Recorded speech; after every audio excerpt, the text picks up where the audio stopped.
जब भी हम बिहार का नाम सुनते हैं तो हमारे दिमाग में क्या आता है? गरीब और मजदूर लोगों का राज्य। बिहारी लोगों में सिविक सेंस नहीं है। बिहार में गुंडा राज है।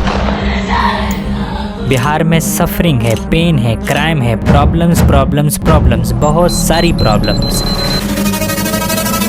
बट ऐसा क्यों है? और इसके सॉल्यूशन के लिए बिहार के चीफ मिनिस्टर क्या कर सकते हैं?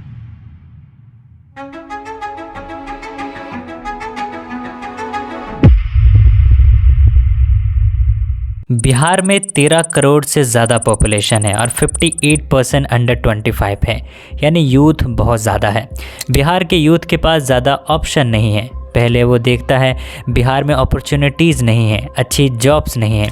1991 के लिबरलाइजेशन के आने के बाद देश भर में प्राइवेट इन्वेस्टमेंट बढ़ता है और बहुत सारी इंडस्ट्री ग्रो करती है, लेकिन ऐसा बिहार में नहीं हुआ। इसकी वजह है political instability, jungle Raj, poor logistic system and road connection. आज भी बिहार के 40% गांव रोड से कनेक्टेड नहीं हैं, जिसकी वजह से प्राइवेट इन्वेस्टर्स अट्रैक्ट नहीं हुए।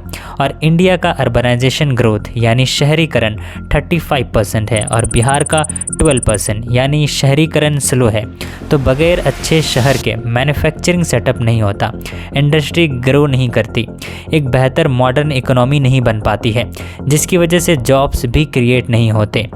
जब इन्वेस्टमेंट होते हैं, तेज़ी से शहरीकरण होता है, अच्छे रोड कनेक्शन होते हैं, लॉजिस्टिक सिस्टम बेटर होते हैं, तो बहुत सारे मैन्युफैक्चरिंग सेटअप होते हैं, बहुत सारी इंडस्ट्री ग्रो करती है, फिर लोगों को जॉब्स मिलता है और लोगों के पास पैसा होता है, फिर धीरे धीरे इकोनॉमी बेटर होती है। लेकिन जब ऐसा नहीं होता है तो इसका अपोजिट साइकिल होता है, जैसा कि हो रहा है।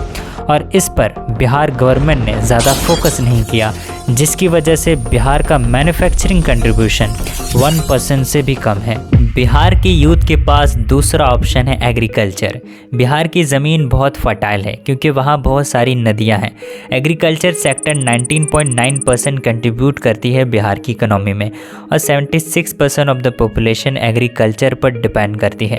लेकिन बहुत सारी प्रॉब्लम्स हैं, जैसे बिहार के ज़्यादातर किसान स्मॉल और मार्जिनल कैटेगरी में आते हैं, जिनके पास ज़मीन बहुत छोटी होती है, तकरीबन 97%, जिससे स्मॉल एंड मार्जिनल लेवल पर फार्मिंग होती है, जिसकी वजह से प्रोडक्टिविटी कम होती है। और बहुत सारे लोगों के पास ज़मीन भी नहीं है, फिर भी वो एग्रीकल्चर से जुड़े होते हैं एक मज़दूर के तौर पर, जो फसल रोपते हैं और काटते हैं, जिनकी इनकम बहुत कम होती है। और बिहार में फूड प्रोसेसिंग फैक्ट्री की कमी है, वेयर हाउस और कोल्ड स्टोरेज की कमी है, जिसकी वजह से अनाज खराब भी हो जाते हैं। और आखिर में अच्छे मंडीज़ नहीं हैं जहां किसानों को सही दाम मिल सके।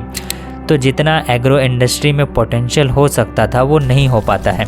इसी के साथ और एक बड़ी प्रॉब्लम है फ्लड्स। 76% नॉर्थ बिहार की आबादी बाढ़ के खतरे में रहती है। बाढ़ की वजह से फसलें ख़त्म हो जाती हैं, घर टूट जाते हैं, बहुत सारे जानवर और लोगों की जान चली जाती है और हर साल 1000 करोड़ का लॉस होता है फ्लड रिलीफ एंड मैनेजमेंट पर। पिछली बाढ़ में 25 लाख लोग अफेक्टेड हुए थे। 48 घंटा का अभियान में हम लोग को अपना जान बचाना मुश्किल हो गया, माल का किसी को देखेंगे, फसल सब बर्बाद। मतलब 3 रोज से हम लोग कुछ नहीं खाए, कुछ नहीं पिए। हम लोग जिंदगी में देखा ही नहीं बाढ़ जो इस बार आया। तो इन सब प्रॉब्लम की वजह से बिहार की एग्रो इंडस्ट्री बिहार की इकोनॉमी के लिए, अच्छे जॉब क्रिएशन के लिए फ़िलहाल इनफ नहीं है। बिहार की यूथ के पास तीसरा ऑप्शन है सरकारी नौकरी। कुछ सरकारी नौकरी के लिए हज़ारों लाखों स्टूडेंट्स रात दिन तैयारी करते हैं। AEDO रिक्रूटमेंट 2025 यानी असिस्टेंट एजुकेशन डेवलपमेंट ऑफिसर के पोस्ट के लिए 9,70,000 लोगों ने अप्लाई किया। सिर्फ 935 पोस्ट के लिए, यानी 1037 लोग एक पोस्ट के लिए, जिनमें 9,69,065 लोग का सिलेक्शन नहीं हो सकता। फिर भी इसी तरह की कुछ पोस्ट की तैयारी कराने के लिए हज़ारों कोचिंग खुले हुए हैं। सिर्फ पटना में ही 3123 रजिस्टर्ड कोचिंग क्लासेस हैं और बिहार की कोचिंग इंडस्ट्री 12,000 करोड़ से ज़्यादा है, जहां स्टूडेंट्स 12 से 14 घंटे रोज़ पढ़ते हैं। बहुत छोटे छोटे रूम में 2-4 लोग मिलकर रहते हैं, खुद से खाना पकाते हैं, कॉमन टॉयलेट यूज़ करते हैं, बहुत अनथक मेहनत करते हैं। नहीं हो पाता है, मल्टीपल अटेम्प्ट्स देते हैं, कम से कम 2-3 साल तक लगे रहते हैं और कुछ लोग 6-7 साल तक भी। इन सब प्रॉब्लम के बावजूद सरकार सही से एग्ज़ाम कंडक्ट नहीं करवा पाती है। एग्ज़ाम में डिले होता है, वैकेंसीज़ खाली होती हैं और सालों का टाइम वेस्ट होता है। और अगर एग्ज़ाम हो भी जाए तो रिज़ल्ट में डिले होता है, पेपर लीक होते हैं, एग्ज़ाम कैंसिल हो जाते हैं। फिर हज़ारों स्टूडेंट सड़कों पर प्रोटेस्ट करते हैं, आवाज़ उठाते हैं। आप सोचते होंगे ये सारे स्टूडेंट्स क्यों इतना प्रोटेस्ट करते हैं, इन पर लाठी चार्ज होता है, ये चीखते हैं, चिल्लाते हैं, रोते हैं। क्यों? क्योंकि इनकी मेहनत, टाइम, उम्मीदें सब कुछ ख़त्म होने वाला है। अब कोई दूसरा रास्ता नज़र नहीं आता है, आगे सिर्फ अंधेरा है। और आखिर में ऐसा ही होता है, ज़्यादातर लोगों का सिलेक्शन नहीं हो पाता है और कुछ लोग बहुत बुरी कंडीशन में एक्सट्रीम स्टेप उठा लेते हैं। बिहार में सारे ऑप्शन ख़त्म होने के बाद बचता है अनएम्प्लॉयमेंट और माइग्रेशन। लाखों लोग बिहार से दूसरी जगह माइग्रेट करते हैं काम के लिए। ये लोग जाते हैं प्लांट्स में, किसी फैक्ट्री में, कंस्ट्रक्शन में, ईंट भट्टों में, हरियाणा और पंजाब में एग्रीकल्चर वर्क के लिए। ज़्यादातर इनफॉर्मल एंड अनऑर्गेनाइज सेक्टर में काम करते हैं, जिसकी वजह से लो वेजेस होते हैं, वर्किंग आवर्स ज़्यादा होते हैं, 10 घंटे, 12 घंटे और कहीं इससे भी ज़्यादा। और कुछ काम अनसेफ होते हैं जिसमें खतरा होता है और बहुत सारे लोग जगह बदलते रहते हैं काम के लिए और महीनों सालों घर से दूर रहते हैं और कई बार बहुत सी जगहों में इनके साथ डिस्क्रिमिनेशन होता है। और ये माइग्रेंट वर्कर्स आपको नज़र आते होंगे काफ़ी भीड़ में, बस स्टेशन में, रेलवे स्टेशन में, जब ये अपने किसी त्यौहार में अपने घर की तरफ लौटते हैं।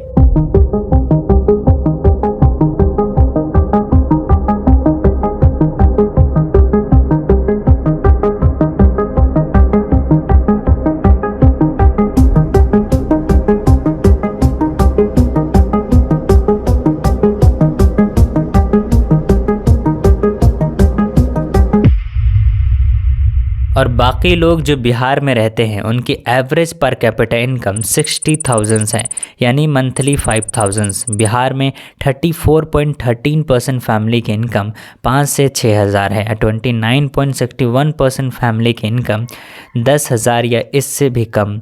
और इंडिया की average per capita income 2.12 lakh है। इंडिया लॉवेस्ट पर कैपिटा इनकम वाली कंट्रीज़ में आता है, लेकिन फिर भी बिहार की average per capita income India की एवरेज पर कैपिटा इनकम से 1/3 कम है। अगर बिहार एक कंट्री होता तो बिहार की एवरेज पर कैपिटा इनकम बहुत सारे सब सहारन अफ्रीकन कंट्रीज़ से भी कम होती।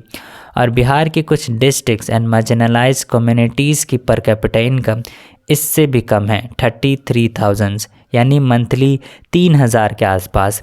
बिहार में मल्टी डायमेंशनल पॉवर्टी बहुत हाई है, यानी इनकम के अलावा मल्टी डायमेंशनल पॉवर्टी में ये मेज़र किया जाता है कि लोगों के पास कितने रिसोर्सेज हैं, standard of living, education, health, nutrition, electricity, home कितने बेहतर हैं। जैसे बिहार में चाइल्ड मेल न्यूट्रिशन हाई है, जिसकी वजह से 43% बच्चे स्टंटेड हैं, 23% बच्चे वेस्टेड हैं और 41% बच्चे अंडरवेट हैं। हेल्थ केयर और न्यूट्रिशन की कमी की वजह से बिहार में चाइल्ड मोर्टेलिटी रेट 46.8 डेथ्स पर 1000, जो कि इंडिया का सेकंड हाईएस्ट स्टेट है। तो इन सब वजहों से बिहार एक बीमारू स्टेट बन गया। आप सोचते होंगे शायद ये सब सच नहीं है, बस बढ़ा चढ़ाकर बताया जा रहा है, लेकिन अगर आप सच में समझना चाहते हैं तो ये आपके लिए सच होगा। चाहे ये सच आप मुझसे सुने या किसी और से, खुद से पढ़ें या वहाँ जाकर देखें, ये सच आपके लिए होगा। और अगर आप नहीं चाहते हैं तो मेरे पास आपके लिए कोई शब्द नहीं है। बट सॉल्यूशन क्या है? दो चीज़ें। पहली चीज़ एजुकेशन। आज भी बिहार की लिटरेसी रेट लो है, स्कूल एनरोलमेंट कम होता है और इंडिया में सबसे ज़्यादा हाईएस्ट ड्रॉप आउट बिहार में है। हायर एजुकेशन तक कम ही बच्चे जाते हैं। बहुत सारे बच्चों के लिए प्रॉपर बिल्डिंग्स नहीं है, टॉयलेट्स नहीं है, अच्छे टीचर्स नहीं हैं। पर्यावरण को इंग्लिश में क्या बोलते हैं मैडम? पर्यावरण को इंग्लिश में क्या बोलते हैं? बायोलॉजी। और जब लोग एजुकेटेड नहीं होते हैं तो वो अपनी प्रॉब्लम्स को भी नहीं समझते और फिर रिलीजन और कास्ट की पॉलिटिक्स में उलझ के रह जाते हैं और लीडर्स इसी जगह से निकलते हैं तो वो भी ऐसे ही होते हैं।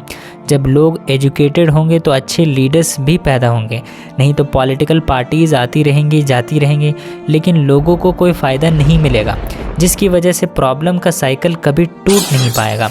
दूसरी चीज़ गवर्नमेंट अकाउंटेबिलिटी। हर इलेक्शन में बड़े बड़े वादे किए जाते हैं, जैसा कि इस इलेक्शन में भी हुआ, लेकिन इलेक्शन के बाद कुछ नहीं होता। और ऐसा भी नहीं है कि कोई बेटर प्लान नहीं है, हज़ारों प्लान्स हैं क्या करना है और क्या नहीं करना है, लेकिन बात है एग्जीक्यूशन की, प्रायोरिटी की, अकाउंटेबिलिटी की। जहां लोग भूख और बीमारी से लड़ रहे हो, बच्चों को अच्छी एजुकेशन नहीं मिल रही हो, लोग काम के लिए एक जगह से दूसरी जगह भटक रहे हो, वहाँ रिलीजन और कास्ट बेस्ड पॉलिटिक्स और अननेसेसरी चीज़ें प्राइमरी इशू कैसे हो सकता है? तो बिहार के चीफ मिनिस्टर से मेरी एक रिक्वेस्ट है, ये सिर्फ मेरी इच्छा नहीं है बल्कि सबकी है कि एक लॉन्ग टर्म प्लानिंग के साथ आप बिहार की रूट प्रॉब्लम्स को ठीक करें और स्पेशली एजुकेशन को। और आपकी प्रायोरिटी सिर्फ यही ही होनी चाहिए, क्योंकि हम सब चाहते हैं आपसे अकाउंटेबिलिटी, अकाउंटेबिलिटी, अकाउंटेबिलिटी।